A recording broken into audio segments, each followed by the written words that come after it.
ব্যক্তিদের সাথে যারা ইউতি'আল্লাহা ওয়া রাসূলা ফাউলাইকা মা'আল্লাযীনা আন'আমা আল্লাহু আলাইহিম মিনান নাবিয়্যিন ওয়াস-সিদ্দীকিন ওয়াশ-শুহাদা'i ওয়াস-সালিহিন ওয়া হাসুনা উলাইকা রাফিকা।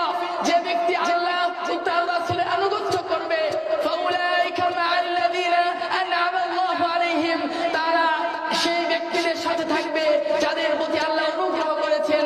তারা কারা? মিনান নাবিয়্যিন, তারা নবীদের সাথে থাকবে। ওয়াস-সিদ্দীকিন, তারা সত্যবাদী ব্যক্তিদের সাথে যারা পৃথিবীর বুকে সত্যের উপর অটুট ছিল, সত্য কথা বলেছে, সত্যের উপর লড়েছে।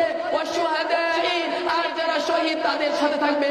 ওয়াস-সালিহিন, এবং সৎ আমল যারা করে তাদের সাথে থাকবে। ওয়া হাসুনা উলাইকা রাফিকা, আর নবী আর শহীদ আর সৎ আমল সম্পাদনকারী ব্যক্তিগণ কতই না উত্তম সাথী।